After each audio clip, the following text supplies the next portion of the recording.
Okay, if you guys watching this video, obviously you've got an old school original generation 1 Perego Gator with the pentagon shaped drivers.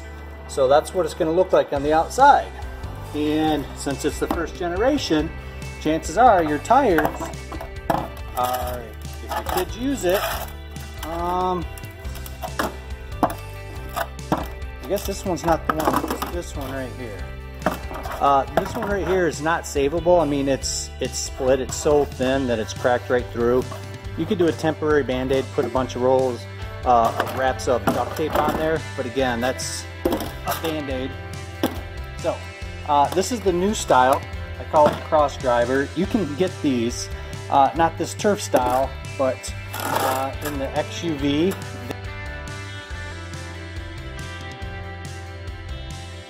They, you can order those online. I think they're like $40, but shipping kills you. But this is all you can get is the hex drive. So obviously these two are not going to mate with each other. And you can get the new Gator gearboxes, which mate with it. So what we're going to do is we're converting the tub to facilitate that shape. Today we're going to be using, I'm trying to find my template. Thought I was, oh, right here. Okay, so what we've done is we've actually created a template. And I'm going to go over the steps with you guys so that you can make this pattern and cut out this shape. The tools we used were obviously scissors. You're going to need a Sharpie. We like our Milwaukee's. Something to cut it out with. You can use a Dremel.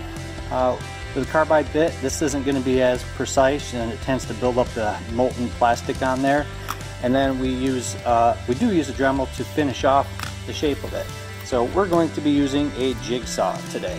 So we're going from round pentagon to Gator new style. So I'm gonna set up the camera here and go through the steps. Actually, we've already done it on this side over there to kind of show you guys.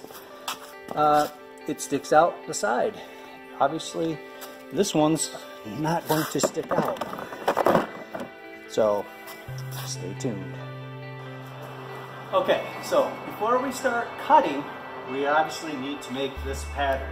I was lucky enough that I had a spare Gator here that I literally just put my cardboard template inside, and I traced inside diameter of it, and then I just cut it out with scissors.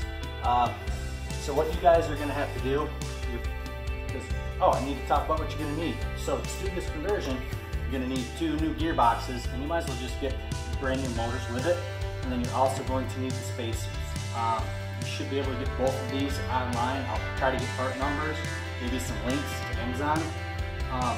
But this you could probably make pretty easy, but what this does is it spaces out the axle from the tub so that when you slide it in, it doesn't just fall right back in. So you're going to need 2 gearboxes and 2 marshmallow spacers. So what I came up with, since you guys probably only have 1 Gator, not multiples, you could take the gearbox apart, lay it down on some cardboard, and trace the pattern.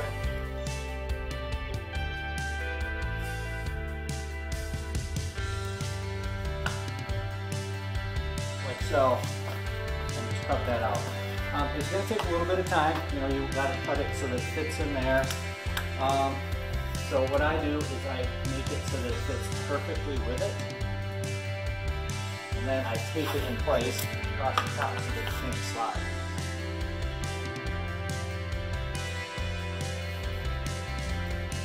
And this isn't a precision machine, so just take the time, get it as close as you can, and call it good to go. So once you've got your pattern on there, trace it out.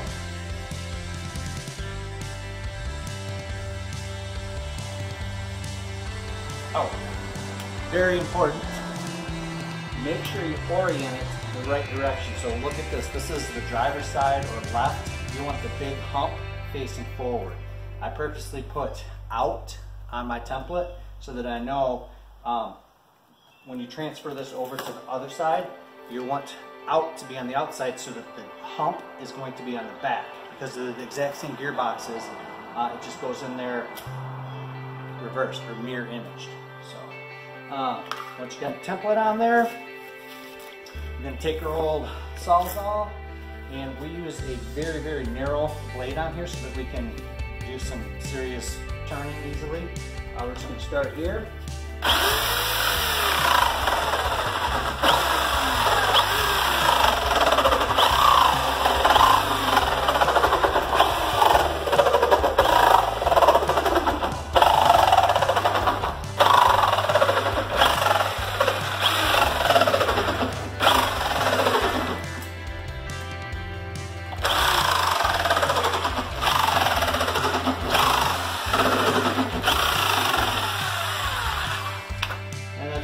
I try to cut onto the inside of the line so that you can make all your final adjustments with your Dremel and a 60 grit sanding drum.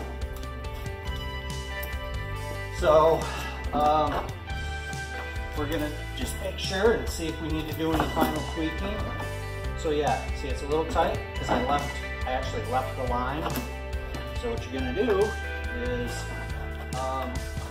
thought about bringing this in closer so you can kind of see, but you can see that there's the black line right there.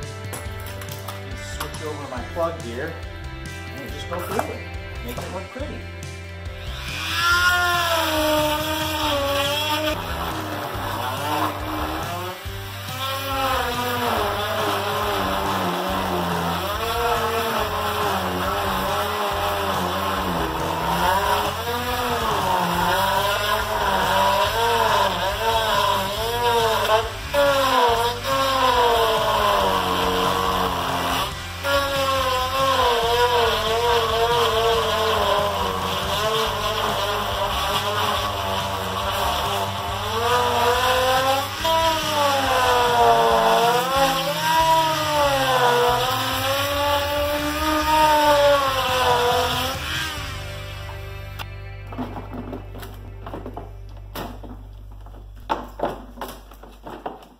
So she's still just a little bit snug down here at the bottom, and you want this to be a pretty good fit because as they go from forward to reverse, you don't want this slopping around in here. So take your time and pretend you're a surgeon for a day.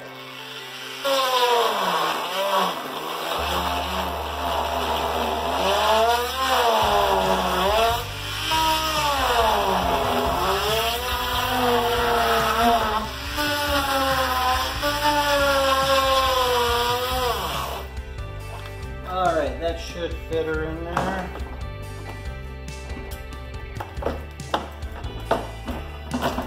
Just like that, guys.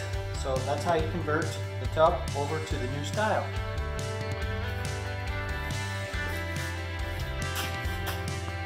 Okay, so after you cut out the second side, remember keeping the big hump to the back on the passenger side here, ready to reassemble it. So you got the 2 gearboxes and 2 marshmallows. So I've already got this gearbox in place, slid the marshmallow down in there, and a lot of times you have to use needle little pliers to try to get that in there.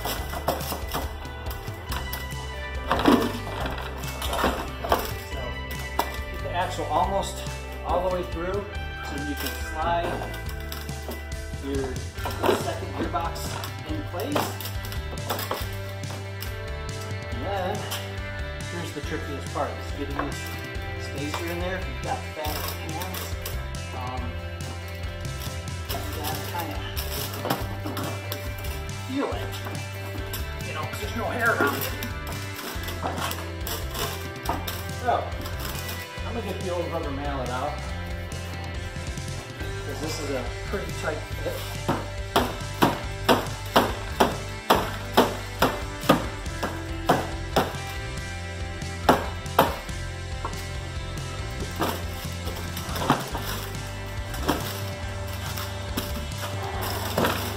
Okay, got the marshmallow in place, gearbox, the hex driver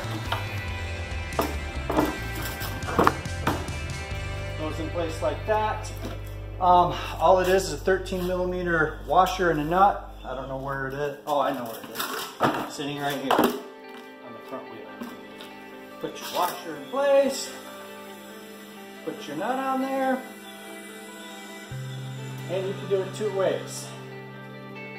You can either put 13mm on both sides, but what I like to do is I like to put vice grips on the axle so it doesn't spin. And then I just tighten up the front side. See that on so that's tight right there. And then reinstall your motors. Not a bad idea to mark them, which one is which. I believe on drop side it's normal polarity, so red wire hits the red little dot. And there you go, guys. You got your Gator back in running order. And now you can replace it with all the new parts that are readily available many places online. So, if you guys like this video, give me a thumbs up. If you want to see more how-tos on different models, leave me a message and we'll see what we can do. Alright guys, thanks for watching.